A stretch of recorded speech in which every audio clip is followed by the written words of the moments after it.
¿Qué tal amigos? ¿Cómo están? Un feliz sábado para todos nuestros amigos, seguidores de la Red Advenir Internacional y a nuestros amigos también que nos siguen a través de las emisoras que están asociadas a la Radio Advenir Internacional.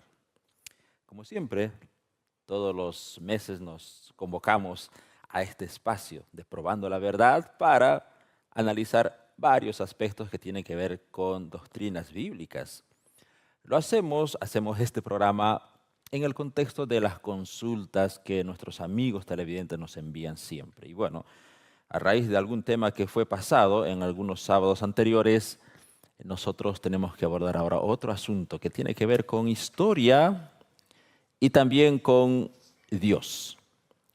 Una de las principales doctrinas que se tiene que estudiar al iniciar nuestra experiencia en la Biblia, en el estudio de la Biblia, es pues Dios, ¿verdad? Es decir, tenemos que conocer al principal, a la base, al fundamento de toda verdad, que es Dios. ¿Y quién es Dios? ¿Quién era Dios? ¿Quién es Dios y quién será Dios? Vamos a hablar sobre Él. Y esto lo vamos a hacer en el contexto de un concilio en el que se discutió sobre la naturaleza, no solamente del Padre, sino también la naturaleza del Hijo y la naturaleza del Espíritu Santo. Hace cientos de años atrás, en el año 325, incluso un poco más antes ya vino esta discusión, había muchos fieles de Dios, muchos hijos de Dios, muchos estudiosos bíblicos que discutían algo así. Decían, ¿y Jesús es eterno o es creado? Y habían muchas rivalidades entre muchos estudiosos bíblicos en ese entonces.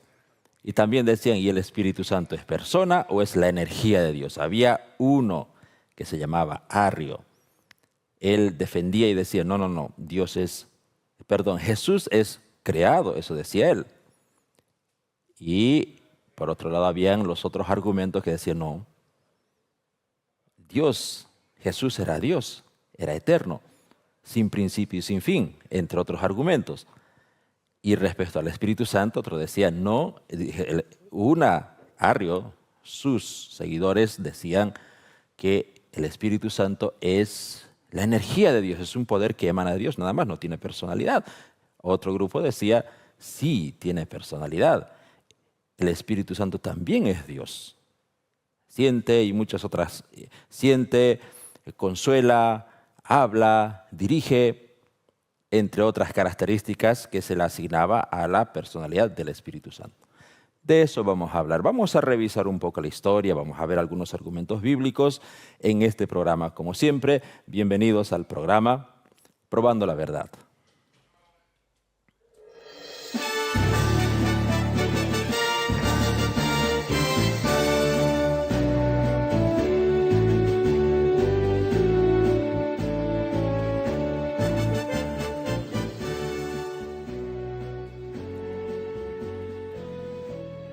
Nuevamente, bienvenidos a este espacio y bueno, vamos a iniciar nuestro programa siempre, una vez más enviando nuestros saludos a todos nuestros amigos que nos están escuchando en diferentes puntos, nos escuchan a través de las redes sociales, nos están escuchando también en canal abierto, en canal por cable.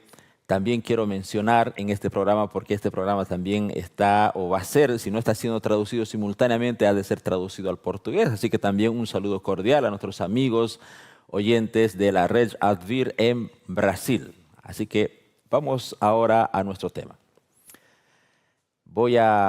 Como siempre, en todos los programas tengo un invitado especial. Esta vez nos acompaña nuevamente el pastor Enrique Rosenthal. Pastor, bienvenido. Muchas gracias, estimado Eduardo. Gracias por invitarme a este programa con un contenido tan importante que vamos a hablar acerca de Dios, Sí. acerca de Jesucristo, el Espíritu Santo, Dios Padre. Va a ser emocionante. Es interesante, comentaba con un amigo entre cámaras, decíamos, ¿qué es lo primero que una persona estudia cuando se está iniciando en la fe? Es decir, a ver, cuando queremos invitar a alguien en la fe y bueno, esta persona quiere llevar a serio, digamos, las cosas de Dios, ¿Y cuál es el primer tema que se debe estudiar y que se debe conocer? Yo pienso el primer tema es realmente Dios. Creer en Dios. ¿Existe un Dios? Exacto. ¿O estamos aquí por casualidad? Y tenemos como ayuda lo que nosotros llamamos la palabra de Dios, Exacto. la Biblia, las De Sagradas hecho, y creo Escrituras. que en todas las denominaciones coincidimos con eso, ¿no? Todos los cursos bíblicos, las clases prebautismales, siempre comienzan con el conocimiento de Dios y de todos los personajes que están involucrados en salvarnos, porque la razón de llegar a conocer a Dios o de la necesidad de conocer a Dios es porque finalmente a Él le debemos la adoración, por Él fuimos creados y por Él somos redimidos también. Interesante, ¿no? Totalmente de acuerdo, porque la gran pregunta es, ¿existe Dios o no existe? Estamos aquí porque hay un diseño intelectual que quiso que estemos, que nos hizo por amor, con un propósito y un objetivo, o estamos aquí, como dice la teoría de la evolución, por la casualidad. Entonces yo pienso, Dios es realmente un tema demasiado importante que todos los seres humanos en algún momento de la vida tenemos que estudiar y tomar una decisión. Y de hecho, Dios se ha revelado a través de la historia, con el tiempo, de manera progresiva, se ha revelado al ser humano. Creo que todos, a excepción de la corriente de los ateos, es decir, de los que supuestamente no creen en nada, pero todos coincidimos en que existe Dios, ¿no? Ahora, quizás a partir de ahí surge algunas discrepancias en algunas religiones en el que quién es Dios y qué es Dios realmente. ¿Es Él solo o hay otros personajes? Porque finalmente en la expresión bíblica Dios se expresa no como uno solo, pues, ¿no? Se expresa como más de uno. El texto bien conocido de Génesis, ¿no? 1:26 dice, hagamos, y a partir de hagamos al hombre a nuestra imagen, y a partir de ahí comenzamos a estudiar a Dios, pero ya no como uno solo, pues, ¿no? Entonces creo que ese va a ser el tema, ¿no, hermano Enrique? Sobre quién es Dios, quién realmente es Dios, ¿es solo Él?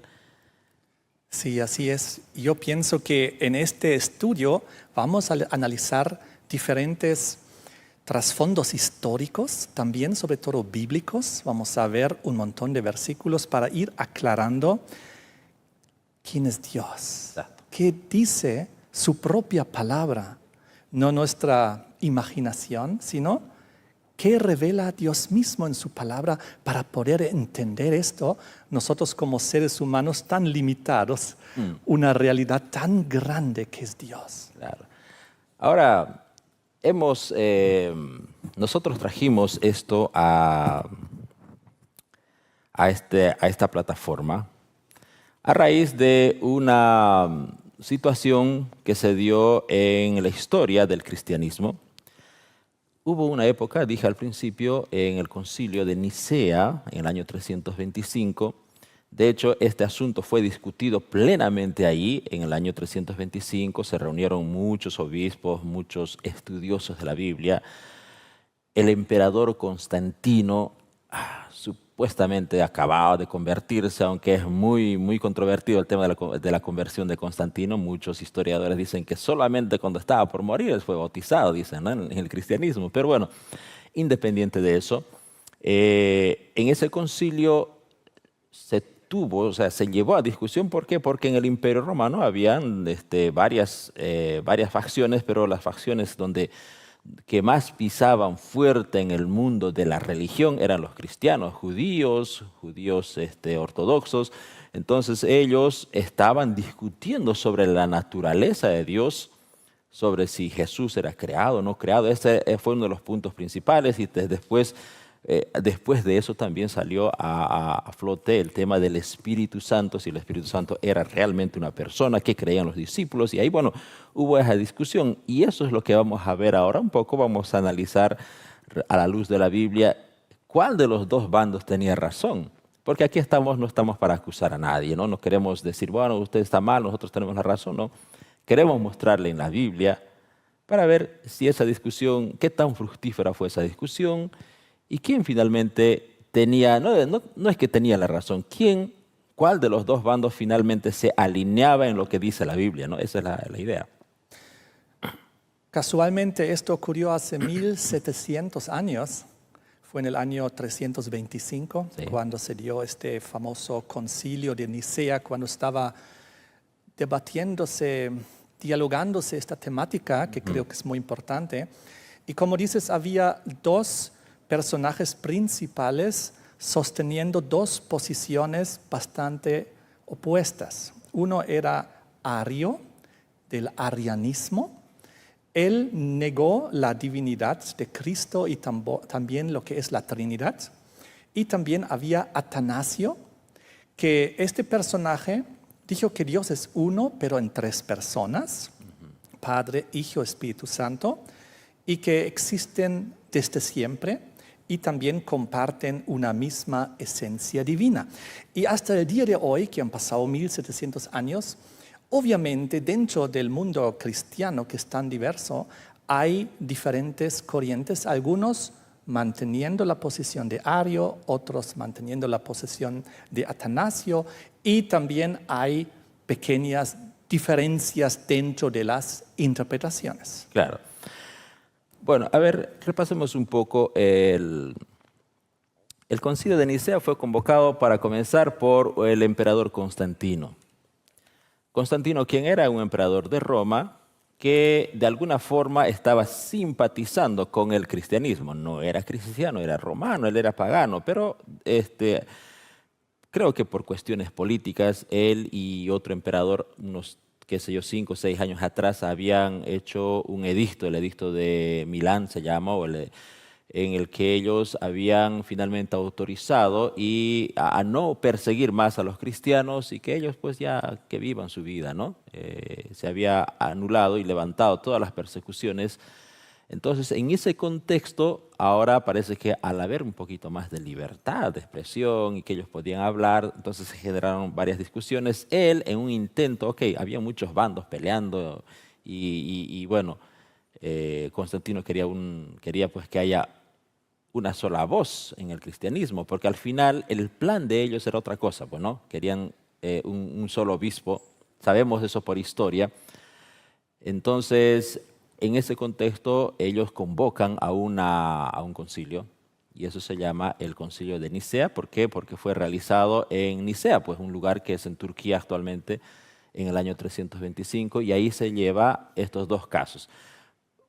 Solo como un adelanto para un próximo programa, el tema de la naturaleza de Cristo lo vamos a desglosar con un poco más de detalle en quizás otro programa, pero hoy queremos abordar un poco más en detalle cuál era su posición de ellos, es decir, de la corriente de Ario en relación al Espíritu Santo, a la naturaleza del Espíritu Santo. Pero bueno, el tema principal fue la naturaleza de Cristo ahí, ¿no? Es interesante mencionar que ahí y con el tiempo se originó una palabra, Trinidad, que es una palabra que no encontramos en la Biblia. Claro. Es una palabra que el ser humano ha desarrollado con el intento de describir lo que ellos pensaban que era el Dios triuno, la Trinidad, claro, para intentar hacer entender a las personas a lo que ellos se refieren, de que Dios, en este concepto, consiste en tres personas, el Padre, el Hijo y el Espíritu Santo. Y de ahí se originó esa palabra que, como dije, no encontramos en la Biblia, pero es importante mencionar este detalle para entender un poquito cómo ellos querían hacer comprender a las personas lo que ellos creían que habían encontrado en la Biblia. Esta palabra es usada bastante en el contexto de la teología católica, pues, ¿no? Trinidad, bastante se usa. Ahora, hay algo interesante acá. El término Trinidad, al parecer, fue acuñado en este concilio, aunque ya se venía usando ese término un poco antes, pero lo interesante de esto es que ¿quién era el concilio de Nicea? ¿Eran necesariamente los católicos todavía? Como católicos, como un poder papal, ellos todavía no existían en ese entonces. Sí, eso es un dato importante porque bíblicamente, Roma papal como potencia del cuerno pequeño, digamos, de Daniel 7, comienza a partir de 538. Exacto. Aquí vemos entonces que esto fue un concilio aproximadamente 200 años antes de la manifestación de ese poder que la Biblia lo describe como bastante alejado de la verdad bíblica. Exacto. Entonces, el hecho de que hoy la Iglesia Católica use o utilice el término Trinidad para describir a Dios en tres personas, pues es un tema muy particular de ellos. No significa que ellos lo hayan creado y necesariamente, ¿verdad? Ahora, acerca de la Trinidad católica, como hoy en día se comprende, piensan que es Dios que se manifiesta en tres personas. A veces se manifiesta como el Padre, o se manifiesta como el Hijo, o se manifiesta como el Espíritu Santo. Quiero dar aquí un ejemplo como más o menos el agua, que puede manifestarse como líquido, el agua. Su estado líquido. O como sólido, el hielo, o como vapor en gaseoso.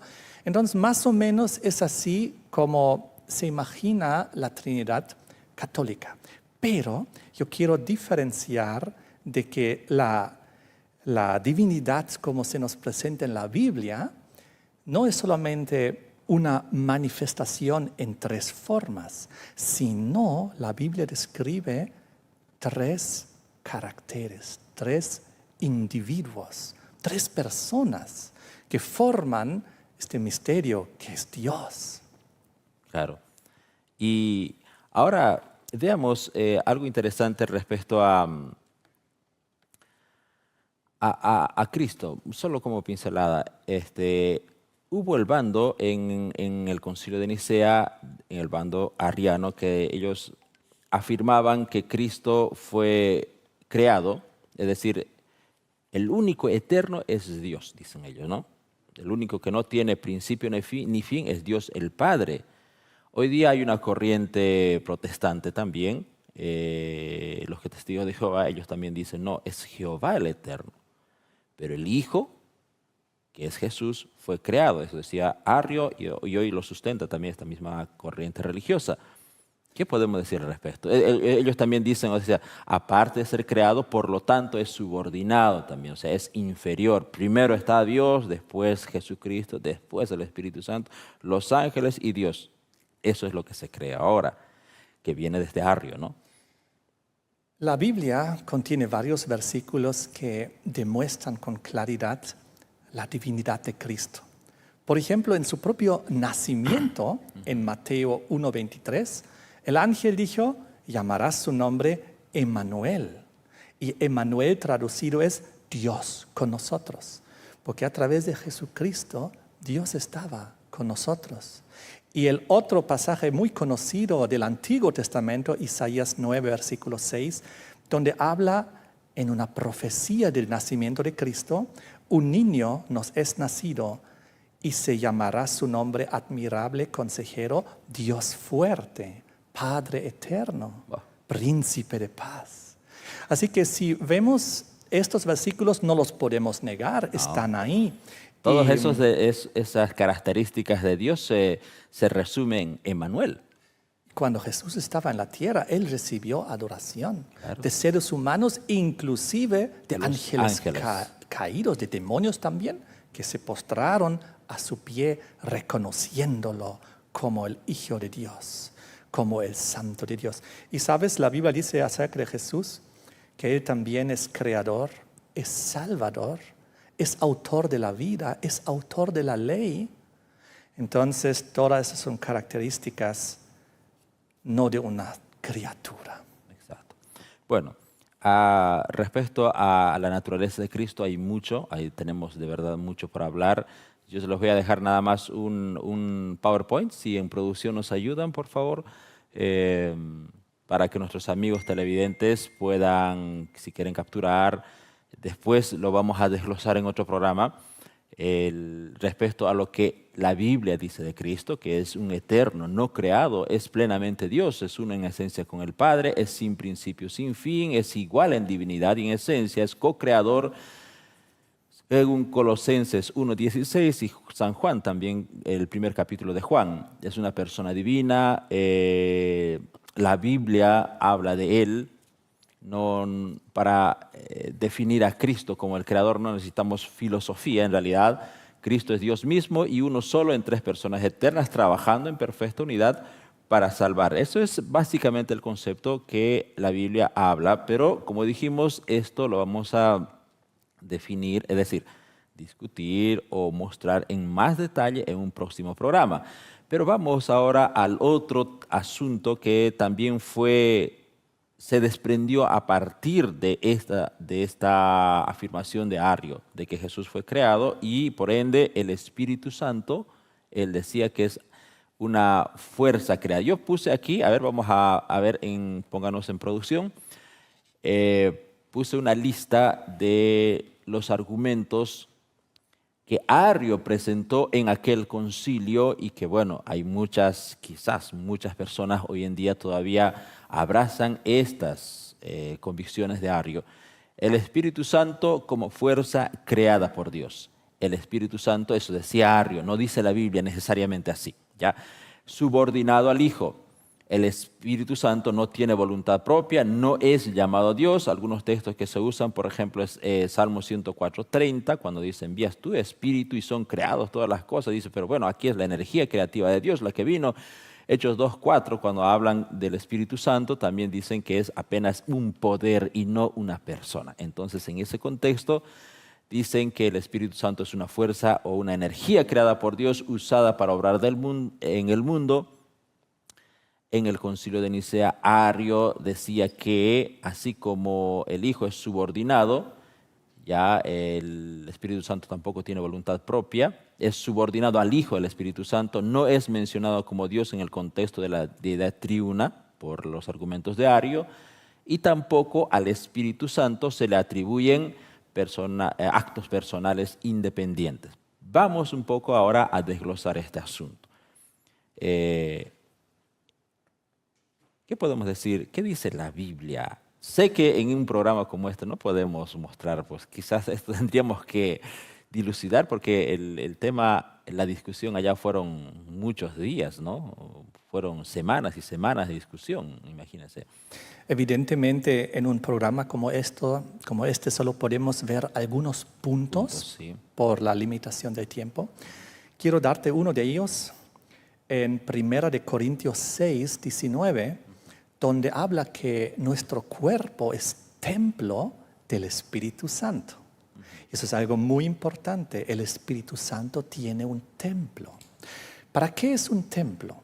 Para recibir adoración. Entonces, si el Espíritu Santo fuese energía, fuese una fuerza, como dicen, entonces la energía, la fuerza tendría un templo y estaríamos adorando una energía o una fuerza, pero eso solo ocurre en el paganismo, donde se adoran los elementos de la naturaleza, sí, como fuego, aire, viento, tierra. Pero lo curioso es que justamente el Espíritu Santo en la Biblia está descrito simbólicamente con estos elementos. El Espíritu Santo está siendo descrito como el viento, como el fuego, entonces también como el agua. Ahora, como una comparación para describir su actividad, una de sus actividades. Claro. Así como Jesucristo está representado como un camino, como un cordero, como una puerta, son representaciones y símbolos. Y para concluir este pensamiento, si el Espíritu Santo tiene un templo donde es adorado y hemos descartado que Él es una energía o una fuerza, entonces es una persona. Y es Dios eterno y también se merece nuestra adoración. Claro. Eso es muy importante. Así que descartamos este concepto. Este pasaje bíblico descarta el concepto de que el Espíritu Santo es una energía o una fuerza. En ese caso, Génesis 1:2, cuando dice que el Espíritu de Dios estaba ahí creando, no era una energía, era Dios mismo creando. Y Él mismo.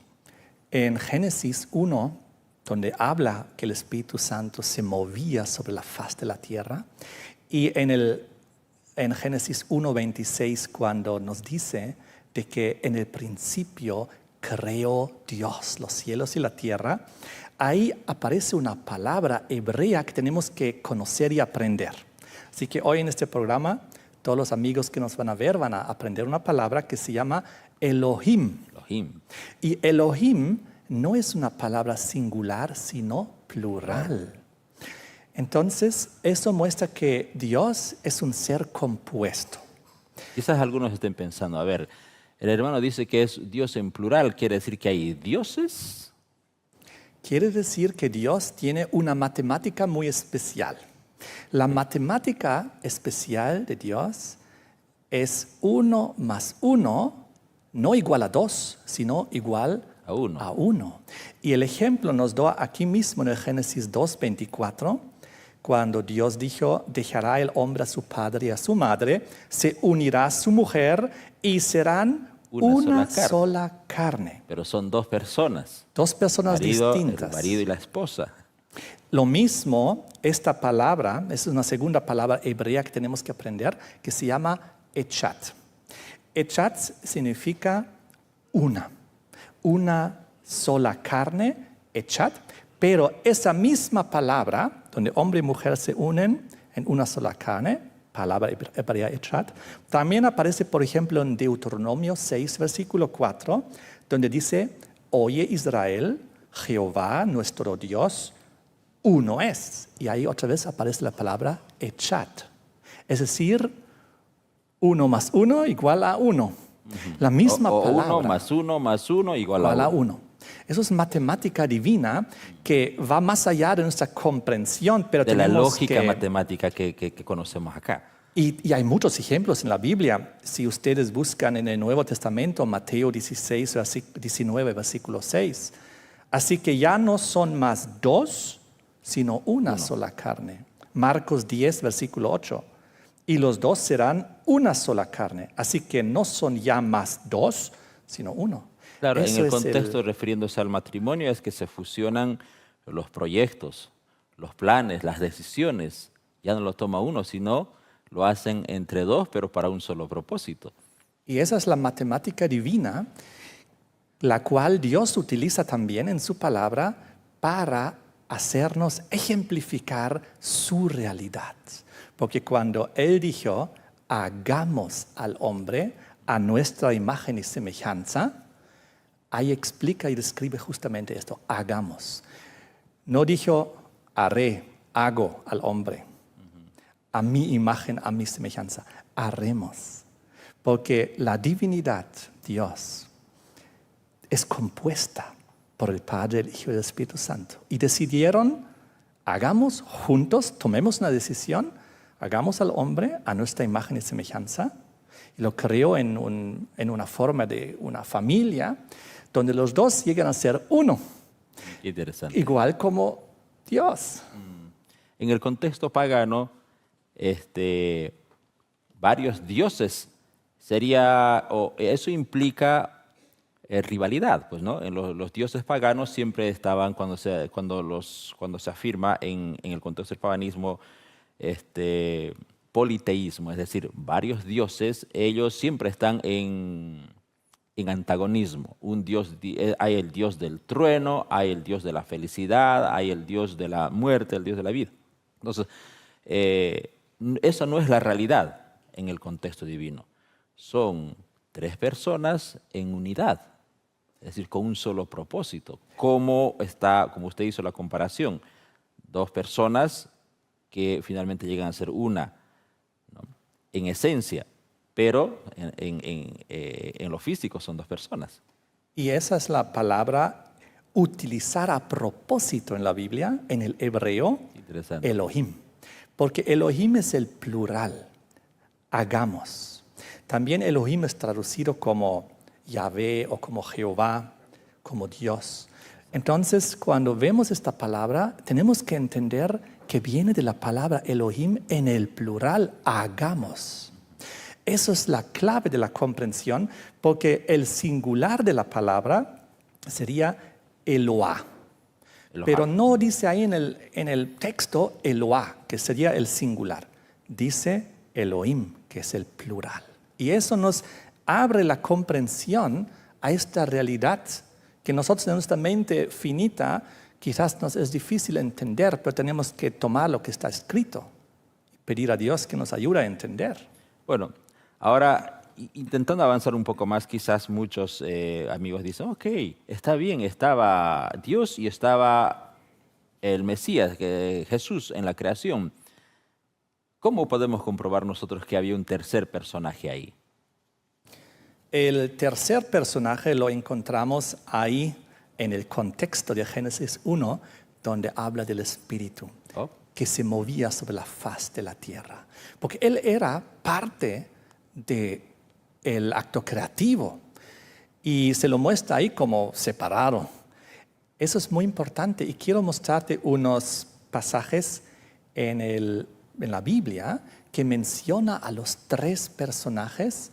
Y hay varios textos bíblicos que mencionan a los tres por separado, pero en una unión y unidad de propósito, cada uno con su tarea individualizada. Mira esto. Por ejemplo, en el bautismo de Jesucristo, en Mateo 3, 16 y 17, habla que Jesús, después que fue bautizado, subió del agua y aquí los cielos le fueron abiertos y vio al Espíritu de Dios que descendía como paloma.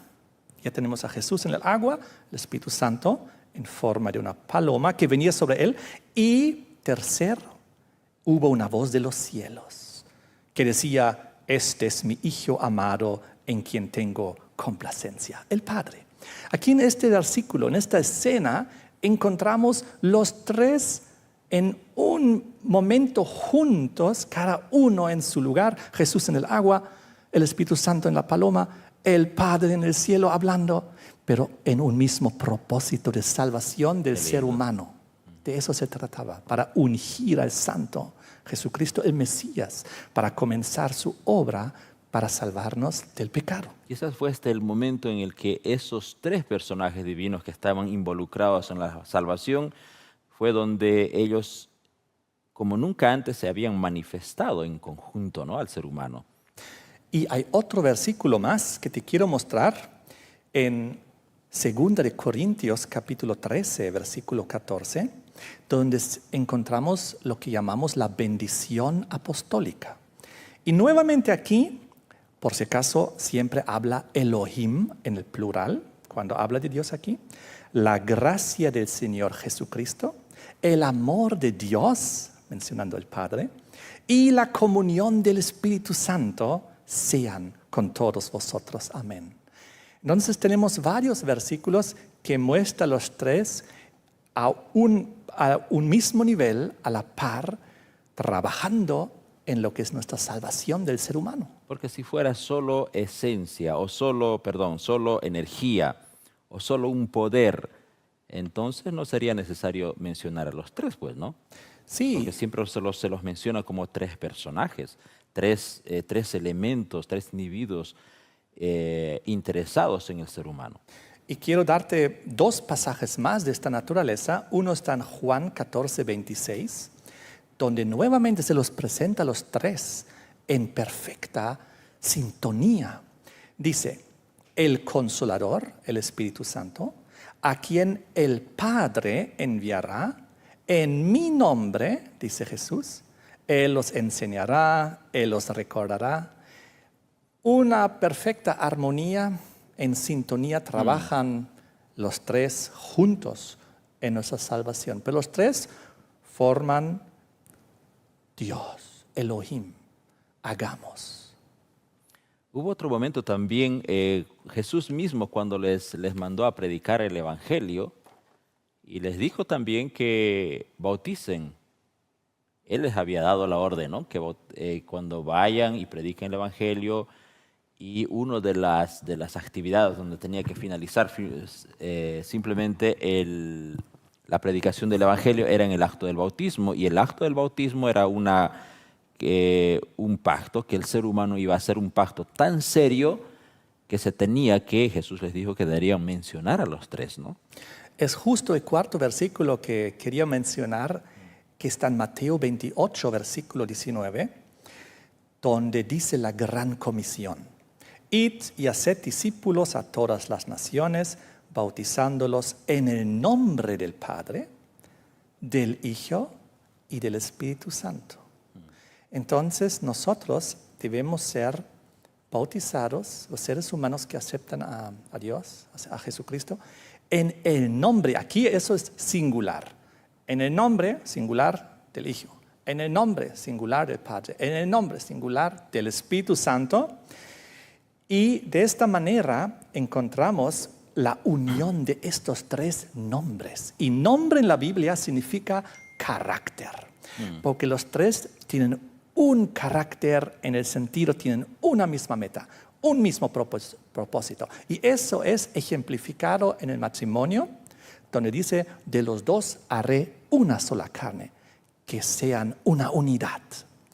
Y sería extraño, dice un comentarista, inclusive quizás blasfemo, unir en la forma bautismal el nombre de Dios con un ser creado, si Jesús fuese creado, y con una fuerza o energía, si el Espíritu Santo fuese eso. Pero no, los tres nombres están unidos en este versículo, en los anteriores que hemos leído, a un mismo nivel, sin distinción de categoría. A mí me llamó la atención, hermano, el tema es cuando usted mencionó y dijo que eso de adorar esencias, energías, eso es paganismo. Correcto. Mira, la religión bíblica de las Sagradas Escrituras reconoce que existe un creador de los cielos y de la tierra, que hizo todo, incluyendo los elementos. Y ese es el Dios al cual nosotros adoramos, al creador de los cielos y de la tierra, que hizo el mar, la tierra, los elementos, las plantas, los animales, al ser humano, que hizo todo. Pero en el paganismo se adora la creación, se adoran los astros, se adora la tierra, se adora los elementos, fuego, aire, etc. Pero nosotros no. Pero interesante es, con lo que vimos antes, que el Espíritu Santo es comparado con esos elementos simbólicamente, como Jesús es comparado como una puerta, como un camino, como un cordero, pero no es lo mismo, es algo totalmente opuesto a la creencia pagana. Ahora, hay un argumento que algunas personas la mencionan, ¿no? Y dicen, entonces, si el Espíritu Santo es Dios, ¿tenemos que adorar al Espíritu Santo? Porque hay iglesias que creo que van al otro extremo también y adoran al Espíritu Santo, que Espíritu Santo y Espíritu Santo y Espíritu Santo. ¿Cuál es la perspectiva bíblica en ese sentido? Lo bueno es que la Biblia nos da una respuesta clara al respecto. Ellos se han puesto de acuerdo para cómo deben ser las cosas.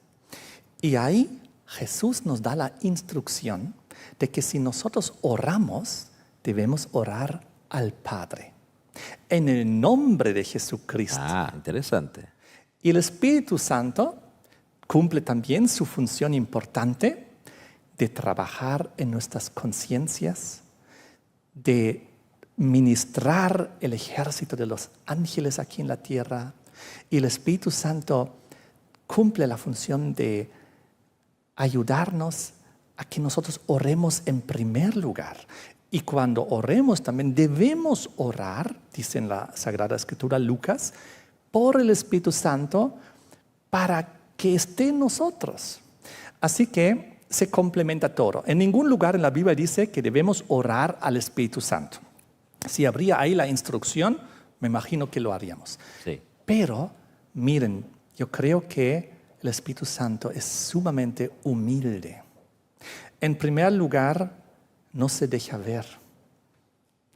Se mantiene en una forma invisible a nosotros, igual como los santos ángeles. Aunque los santos ángeles a veces se han manifestado, y tenemos ejemplos en la Biblia, Sí, bastante. con sus vestiduras blancas. El Espíritu Santo, en la humildad que tiene, no se deja ver, y tampoco en la Biblia hay una instrucción que debamos orar a Él, ni siquiera a Jesucristo, sino al Padre. Así lo instruyó Jesús. Y eso es algo que debemos obviamente cumplir. Ujú. Yo quiero mostrar en pantalla, quizás como un resumen de lo que estamos hablando, lo que la Biblia dice del Espíritu Santo. El Espíritu Santo nos habla, eso ya usted puso énfasis en eso bastante, el Espíritu Santo es guía, perdón, en el sentido de que guía es el ayo, es el personaje que nos va a convencer, nos va a enseñar el camino hacia el Mesías, hacia el Redentor del mundo, y también nos va a enseñar cuál es el camino para llegar a Dios. Entonces, en ese sentido, el Espíritu Santo, según San Juan 16:13, Juan 14:26 y San Juan 16:8, cumple una función de convencer al mundo de pecado. Otra característica del Espíritu Santo en Efesios 4:30 también habla y dice Pablo, ¿no?, que no contristemos al Espíritu Santo, con el cual fuimos sellados para salvación. Entonces, en ese sentido, como decía nuestro hermano, un espíritu, es decir, una energía no puede ser entristecido, tiene que estar dotado de personalidad para que se entristezca. Es omnipresente, es omnisciente, o sea, la omnisciencia no es particularidad de una energía o de un poder apenas, ¿no?, sin personalidad. Entonces, la omnisciencia es característica de Dios, la omnisciencia es característica de Jesús y también la omnisciencia es característica del Espíritu Santo. Eso lo dice, bueno, lo enseñaron los escritores. Y también en Mateo 28:19 habla sobre la autoridad de Dios, que allá en el cielo no necesariamente tiene que ser primero, segundo y tercero, ¿no? Y quisiera añadir a esto que en San Juan 16, versículo 7, cuando Jesús retorna al cielo, Él da la instrucción de que vendría en su lugar el Consolador como su representante. En Juan 14, versículo 16, dice otro consolador. ¿A qué se refiere esto? Cuando los discípulos estaban tristes, vinieron donde Jesús para buscar consuelo. Y Él los consolaba. Cuando Jesús se fue al cielo, dijo, yo les enviaré otro consolador que estará en mi lugar. Él estará con ustedes todos los días. Entonces, ¿en qué sentido Jesús dijo que nos convendría que vendría el Consolador? Uno podría decir, ¿cómo nos conviene que Jesús literalmente, físicamente haya ido al cielo y en su lugar vino el Espíritu Santo al cual no podemos ver? ¿Cómo nos conviene eso? ¿No sería más conveniente tener a Jesús aquí literalmente? Entonces, Jesús como humano, porque Él tomó la humanidad sobre sí, estaba limitado a un lugar físicamente. Suerte los que estaban en su presencia, pero los que estaban en otro lugar no le podían ver ni recibir su consuelo inmediato. Por eso nos conviene que vino el Espíritu Santo, porque la Biblia dice que Él está en todo lugar al mismo tiempo. El Espíritu Santo tiene esa característica de ser omnipresente. Cuando Jesús dijo que enviará el Consolador, no dijo, les enviaré una energía o mi fuerza. No, porque tú no puedes tener una relación de amistad con una energía, con una fuerza. ¿Cómo una energía te va a consolar? Algo impersonal. Es algo personal. Una energía, una fuerza no te puede dar consuelo. No puedes establecer una amistad, una relación. Eso solo funciona con una persona igual a Jesús que consolaba a las personas. Y quiero decir que también el pronombre es importante. El Consolador.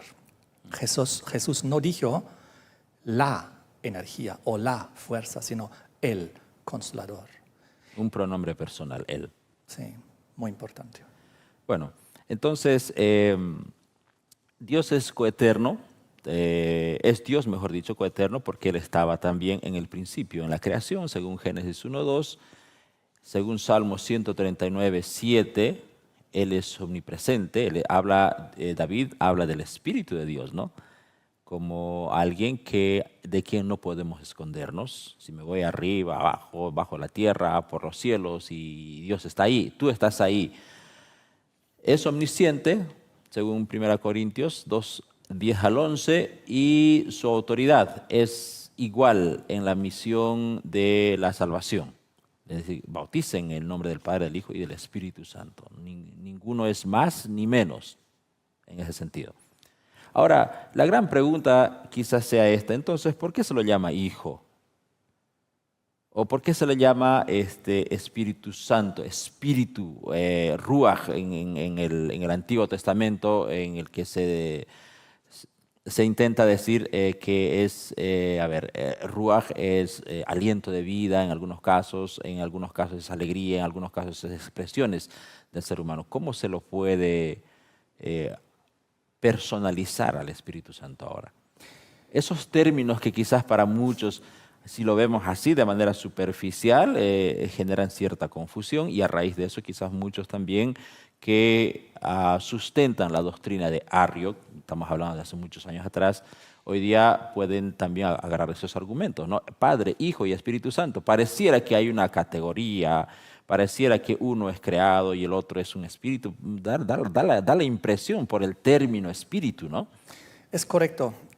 A simple vista da esa impresión, pero tenemos que ver el significado que había por detrás.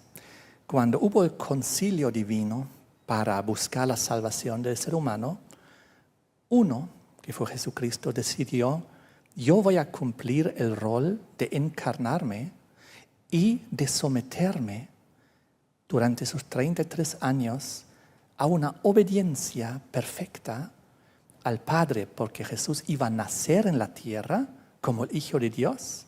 Concebido por el Espíritu Santo, incluso ahí habla, ¿no?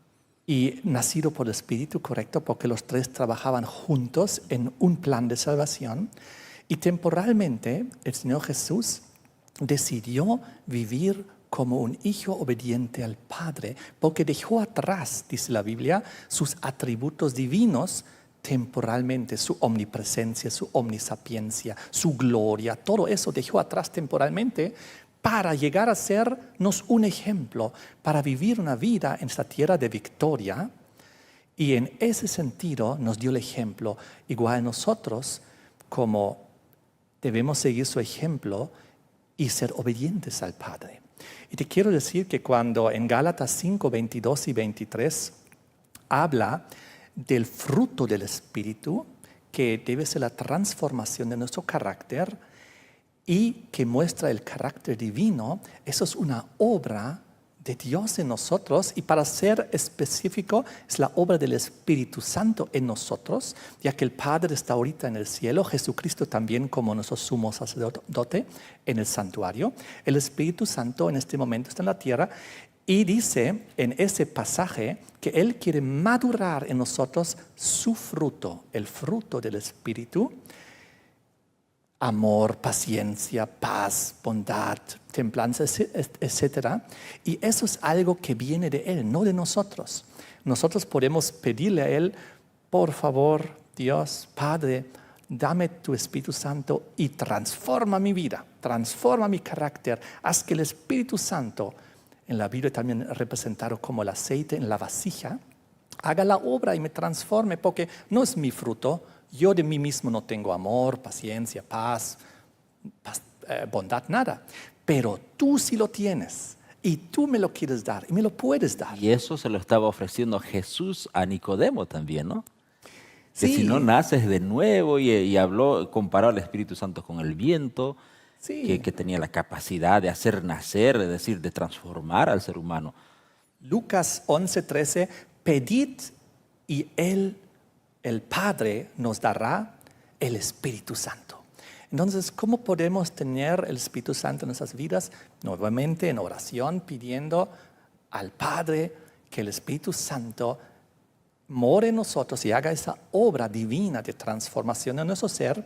Y lo que mencionaste está en Juan 3, versículo 5, nacer de nuevo. Nacer de nuevo de agua y del Espíritu. El bautismo en agua, pero nacer de nuevo en Espíritu un nuevo nacimiento. Ahora no vivir una vida carnal, ahora vivir una vida espiritual porque el Espíritu Santo ha tomado control de nosotros. Eso es la experiencia que Jesús dijo a Nicodemo, tienes que nacer de nuevo. Mucha gente nace quizás de agua, entra a un tanque bautismal, se moja, sale, pero quizás no ha experimentado una transformación por el Espíritu Santo de nuevo nacimiento espiritual. Entonces es importante que experimentemos ambas cosas como seres humanos. Es una tarea exclusiva del Espíritu Santo esto, ¿no? Ahora, tenemos una promesa para el final de los tiempos.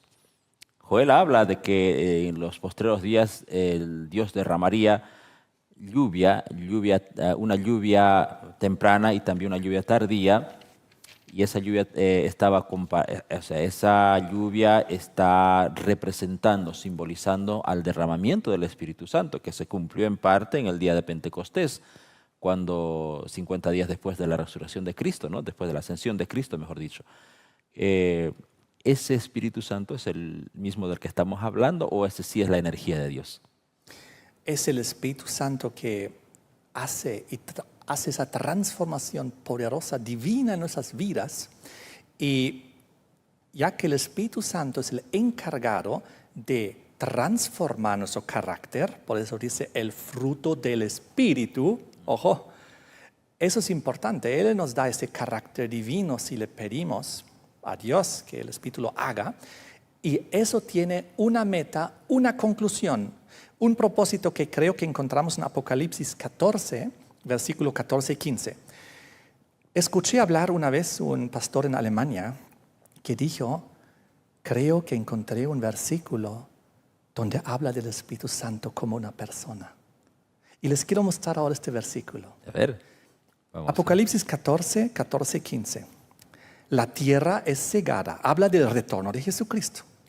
Miré y he aquí una nube blanca y sobre la nube uno sentado semejado al Hijo del Hombre, ¿no? Jesucristo sobre la nube para retornar a la tierra, que tenía en la cabeza una corona de oro y en la mano una hoz aguda. Jesús viene para ya la cosecha final, ¿correcto? Ahora viene el versículo 15. Y del templo salió otro ángel clamando a gran voz al que estaba sentado sobre la nube. Mete tu hoz y ciega, porque la hora de cegar ha llegado, pues la mies de la tierra está madura. Oh, Jesús recibe aquí una orden de alguien que sabe que la mies de la tierra está madura y le dice a Jesús, ahora anda a cosechar porque la mies está madura. ¿Quién es el único que sabe cuando la obra está concluida en el ser humano? ¿Quién es el que hace la obra de madurar el fruto? El Espíritu Santo. ¿Quién? ¿Crees tú que un ángel simple, común, podría decir una orden a Jesucristo? Decir, por si acaso Jesús, ahora está lista la mies, anda a cosechar. Tiene que ser otro Dios igual. Tiene que ser el Espíritu Santo encargado de esta obra, al mismo nivel de Jesucristo, que ahora le dice, ahora has yo cumplido mi parte, ahora tú seguí con la tuya. Y aquí no nos debemos confundir con la palabra, salió del templo otro ángel, porque el mismo Jesucristo también es comparado como un ángel en el Apocalipsis, ¿no? En el capítulo 10, versículo 1. Porque ángel en la Biblia significa mensajero. Así como Jesucristo en Apocalipsis 10, 1 fue comparado como un ángel, probablemente el Espíritu Santo en Apocalipsis 14, versículo 14 y 15, se ha comparado a un ángel que ya sabe que la obra ha terminado. Terminó la maduración del fruto. Ahora es tiempo de la cosecha. ¿Puedes ir, Jesús, a cosechar? En otras palabras, mi trabajo como consolador, como instructor, como guía, como el que convence de pecado y como el que sella también, porque también el Espíritu Santo tiene otra característica de que sella la verdad en los corazones de los seres humanos, ha terminado. Eso quiso decir, ¿no? En Apocalipsis. Así es. Y querido Eduardo, te quiero decir una cosa más. Antes vimos el versículo donde dice que nuestro cuerpo es templo del Espíritu Santo. Así que el Espíritu Santo tiene un templo y solo Dios tiene un templo.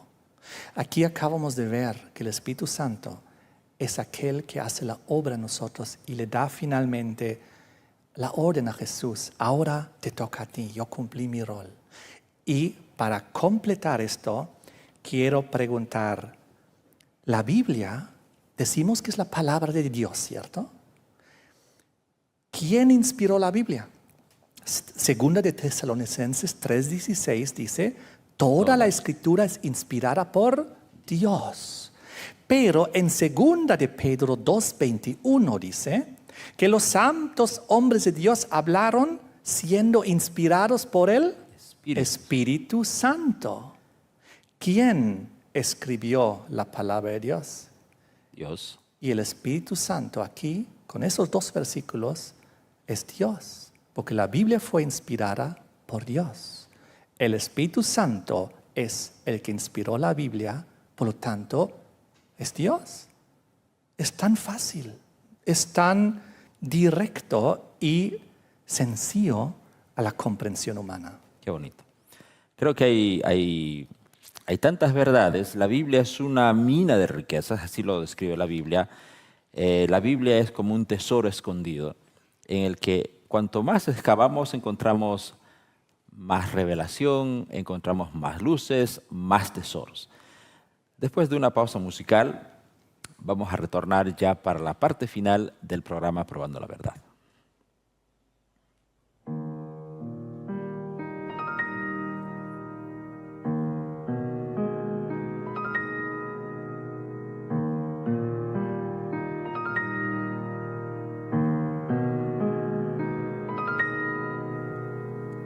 Chamou-me no eterno plano seu, chamou-me para si me escolheu, criou-me e deu-me tudo aqui, mas nada disso eu quis. Amou-me quando eu não tinha amor, amou-me a mim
Alabado sea Dios. Muchas gracias por la dedicación de nuestros hermanos Gabriel y Gabriela. El talento que Dios les ha dado es muy grande, muy bonito y ellos lo están dando para la gloria del Señor.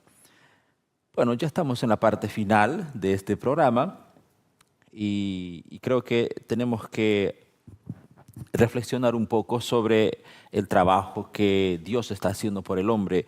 Y Apocalipsis 14:15 dice algo interesante, lo que mencionó ya nuestro hermano. Y salió del templo otro ángel con voz fuerte al que estaba sentado en la nube. Le dijo, mete tu hoz y siega, porque ya llegó la hora y la mies de la tierra está madura, lista para cosechar.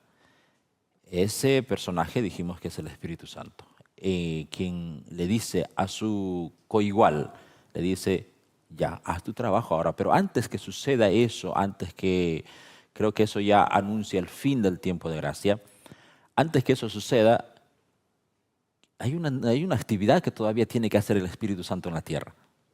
Sí, y esa tarea que tiene que realizar el Espíritu Santo en la tierra está en Juan 16, versículo 8. Aquí Jesús dice que el Espíritu Santo tiene la tarea de convencer al mundo de tres cosas: de pecado, de justicia y de juicio.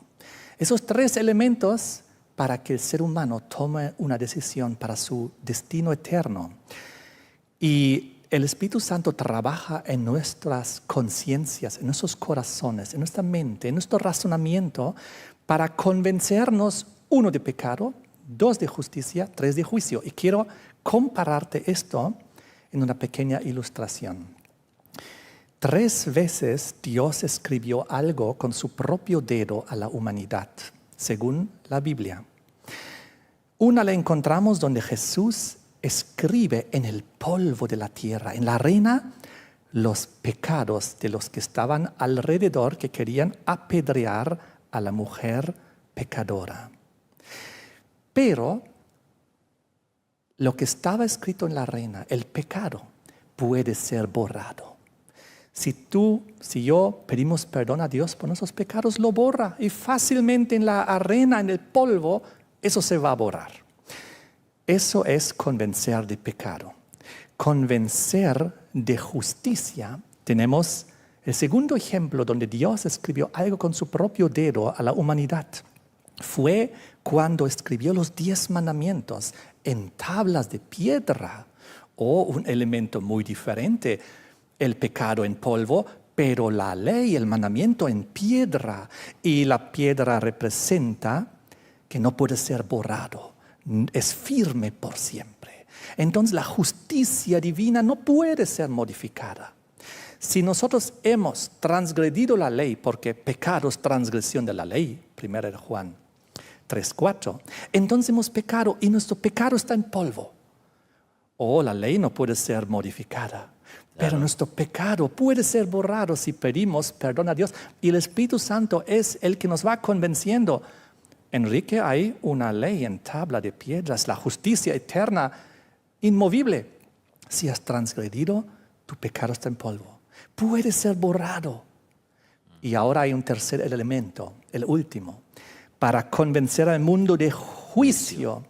Y una tercera vez en la Biblia, Dios escribió algo con su propio dedo a la humanidad. Y eso fue en la experiencia del rey Belsasar de Babilonia, cuando apareció una mano con un dedo que escribió en la cal, en lo encalado de la pared, un mensaje para Belsasar, el rey de Babilonia. Mene, mene, tekel, uparsin. El mensaje era un mensaje de juicio, era un mensaje donde él decía, tú has sido pesado en balanza, has sido hallado falto.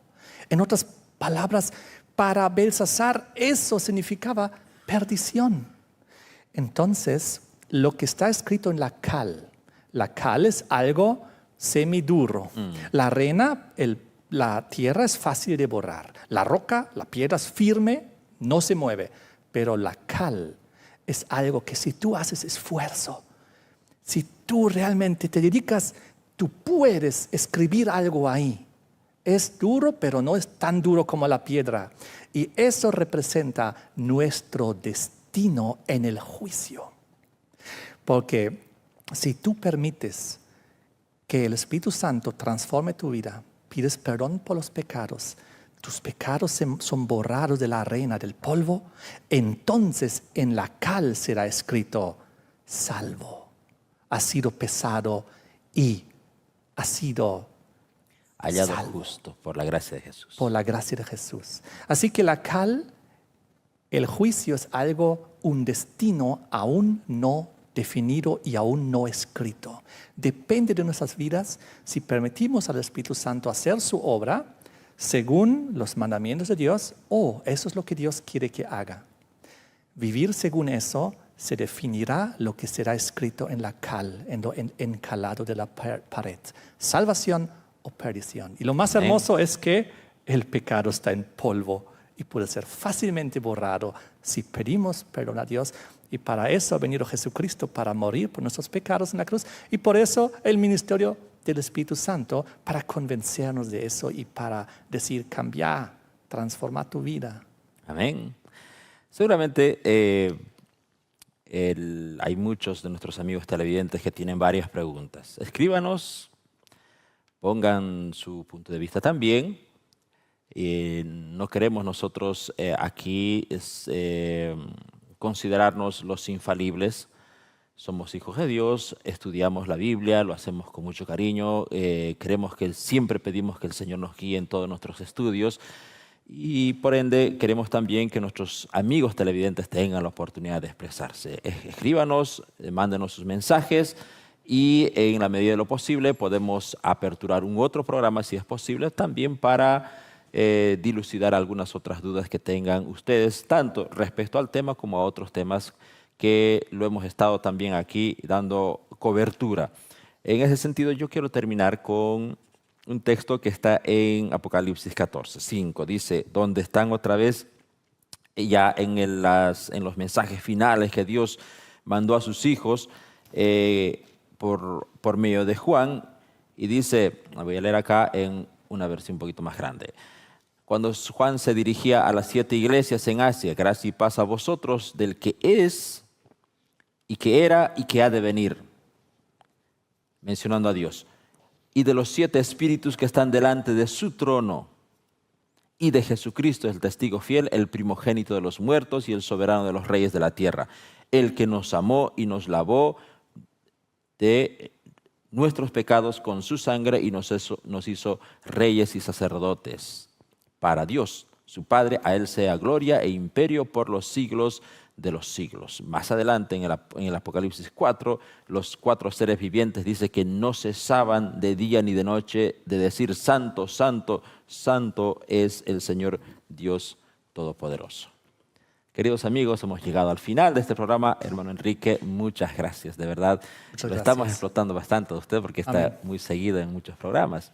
Pero agradecemos, ponderamos mucho su interés y sé que invitarlo a usted aquí, eso implica tiempo también, ¿no? Yo siempre con mucho gusto para compartir lo que pude aprender también en la palabra de Dios. Amén. Apreciamos sus aportes y muchas gracias nuevamente a nuestros amigos televidentes y Dios mediante nos vemos en un próximo programa.